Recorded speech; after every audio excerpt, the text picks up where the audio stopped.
Nah, tahu nggak nih kawan-kawan gimana cara jadi pelakor ini? Cara jadi pelakor adalah harus selingkuh. Iya kan? Jujur ya. Ini saya nggak bilang di mana-mana. Sebelum saya jadi pengajar ngaji, saya ini PKI. Jujur. Ya, saya jujur, saya Muslim, walaupun muka Yahudi sedikit.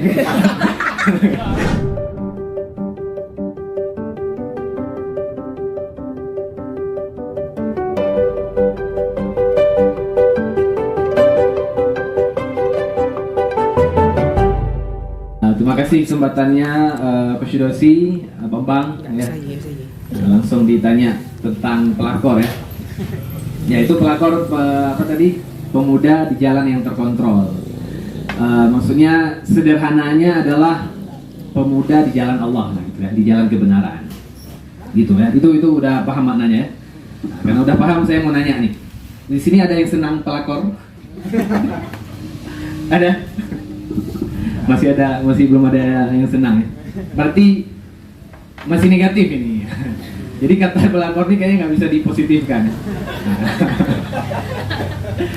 Ya, tapi itu tenang. Saya ini pokoknya kalau ngomong tentang hal-hal yang gitu, itu bukan arti sesungguhnya. Memang arti ya untuk biar pas aja tuh kata-katanya kan. Intinya saya mau ngomong tentang gimana pemuda berada di jalan yang betul gitu. Nah, dalam hal ini biar lebih menarik kita pakai kata pelakor itu, pemuda di jalan yang terkontrol. Nah, tahu nggak nih kawan-kawan gimana cara jadi pelakor ini?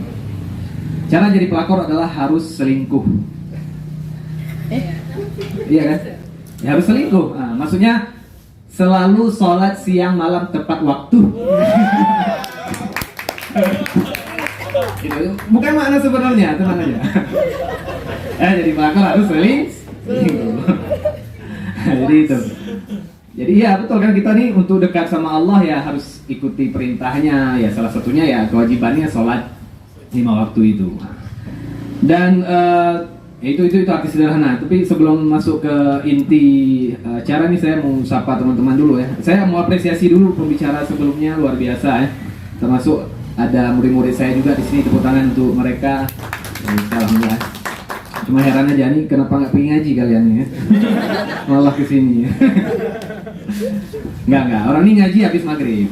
Nah, jadi jujur aja nih, 2 orang yang tampil tadi di antara murid-murid saya yang paling rajin pergi ngaji. Ya. Di mereka rajin pergi ngaji tapi nggak sholat maghrib. Rajin juga. Nah, jadi sebenarnya yang mau saya sampaikan, mungkin kenalan juga untuk saya, mungkin ada mungkin pertama kali berjumpa, nama saya Ivan, panggilnya Ivan, dan saya sehari-hari mau mengajar ngaji di balai pengajian, di pesantren, termasuk di mereka ini di tempat di balai dekat rumah saya namanya Balai Usmania gitu. Dan sehari-hari memang saya ngajar. Jadi saya ini sebelum jadi pengajar ngaji ini, jujur ya, ini saya nggak bilang di mana-mana. Sebelum saya jadi pengajar ngaji, saya ini PKI. Jujur. Aduh, bahaya. Pemuda keren Indrapuri. Ya kan, saya pernah tinggal di Indrapuri beberapa bulan gitu, beberapa tahun lah, jadi santri gitu. Ingat, bukan arti aslinya ya. Ini judul, ini masuk YouTube saya sendiri, itu judulnya saya PKI ini. Ya, jadi maksud saya ngomong tentang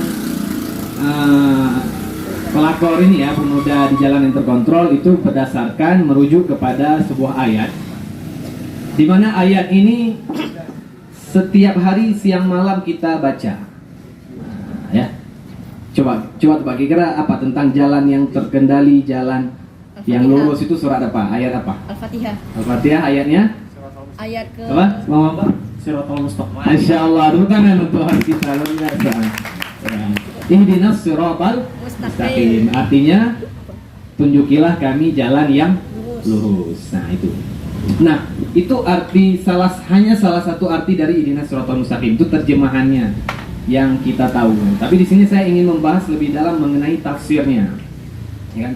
Jadi ada sebuah kitab Rawai'ul Bayan namanya, itu kitab tafsir karangan Syekh Muhammad Ali As-Sabuni. Beliau merupakan ulama tafsir kontemporer dari Syria. Jadi di situ dijelaskan.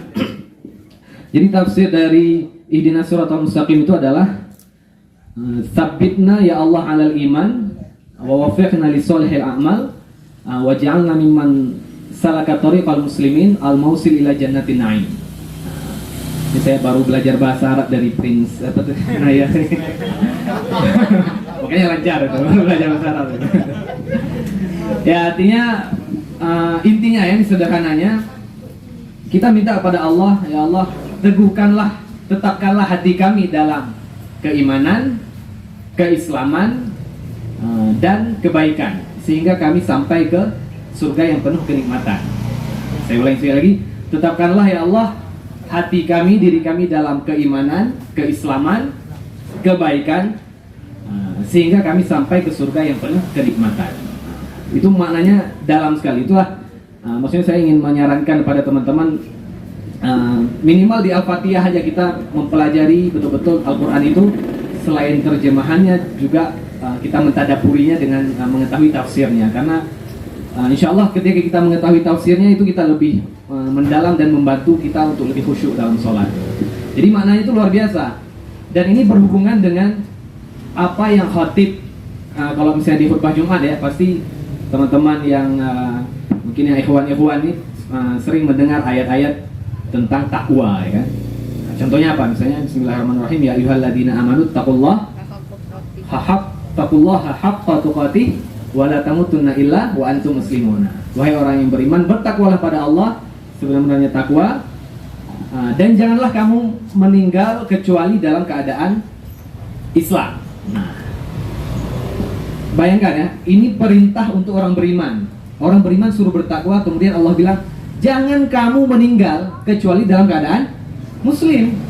Itu untuk orang beriman, bukan ya ayuhan nas. Artinya orang beriman kan, maksudnya agamanya sudah baik, ya kan? Nah, artinya apa? Gak ada yang menjamin kita mati sebagai Muslim, ya kan? Gak ada yang menjamin hari ini kita hidup sebagai orang Islam, kita lahir sebagai orang Islam, tapi kita mati sebagai orang Islam. Gak ada yang menjamin. Nah, saya mau nanya ini ya, maaf saya berdiri ya. Jujur, ada yang mu'alaf di sini?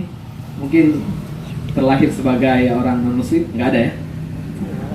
Menurut teman-teman saya mu'alaf nggak? Saya jujur, saya Muslim, walaupun muka Yahudi sedikit. Ya kan? Saya Muslim, lahir Muslim. Makanya ya sama-sama kita berdoa. Semoga kita husnul khatimah ya, mati dalam keadaan Muslim juga itu. Nah, jadi nggak ada yang menjawab. Dan ada suatu hadis juga ini tentang fitnah akhir zaman ya, yang mengatakan yang bunyinya kira-kira seperti ini, nanti di akhir zaman akan ada orang yusbihur rajulu mu'minan wa yumsi kafiran. Ada orang yang paginya beriman, sorenya dia udah kafir. Sorenya beriman, paginya dia udah kafir. Artinya apa? Itulah iman orang tuh ya nggak bisa, orang itu nggak bisa konsisten dalam keimanannya. Nggak ada yang menjamin, karena hati ini yang membolak-balik, yang menguasai siapa? Allah. Itulah pentingnya kita baca banyak Al-Fatihah, kita sholat kita baca Ihdinas Shiratal Mustaqim. Itulah makanya kenapa tetapkanlah kami di jalan yang lurus, jalan keimanan, keislaman, kebaikan. Karena nggak ada yang menjamin. Orang tuh selalu dalam jalan keislaman tuh nggak ada yang menjamin. Makanya saya teringat, mungkin karena saya beberapa hari itu suka dengar podcastnya ini apa, Om Helmi Yahya. Kita tahu semua ini salah satu public speaker Indonesia terbaik juga. Jadi ada di YouTube tuh judulnya jangan terburu-buru menilai orang. Nah, maksudnya apa? Kalau kita jumpa orang baik nih, jangan gampang simpulkan dia ini baik. Karena kita belum tahu nanti kedepannya dia gimana. Bisa jadi dia mungkin baik cuman pura-pura. Begitupun jangan langsung kita simpulkan orang itu jahat. Nah, mungkin sekarang dia jahat, mungkin dia sekarang nggak sholat, tapi mungkin besok dia dapat hidayah, dia lebih baik daripada kita. Tapi ini bukan berarti saya suruh suuzon semuanya, gitu ya, suuzon. Tapi ini memang untuk pelajaran kita aja. Artinya yang ingin saya sampaikan, ya semoga kita semua ini betul-betul jadi pelakor. Amin. Ya. Amin. Belajar apa tadi? Lupa belajar. Pemuda di jalan yang terkontrol. Astagfirullah. Oh ya, ngomong-ngomong ya, ini Om Coach Dosi mau curhat juga nih.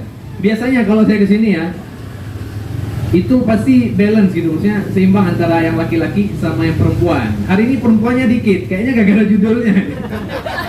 Udah lulusan duluan. Tapi yang datang nih pasti udah positive thinking ya. Bagus. Jadi bukan mana aslinya. Jadi mari kita sama-sama berdoa jadi pelakor ya.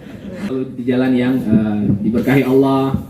Selalu pokoknya jangan itulah ini bagian ayat yang paling penting dari surah Al-Fatihah juga. Yang lain penting juga, tapi ini bagian penting.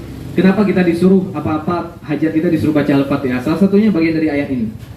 Kan kita minta selalu dalam keimanan, keislaman dan kebaikan. Maka semoga dengan apa yang saya sampaikan ini kita sama-sama dapat pelajaran dan semoga semua kita jadi pelakor. Salam pelakor.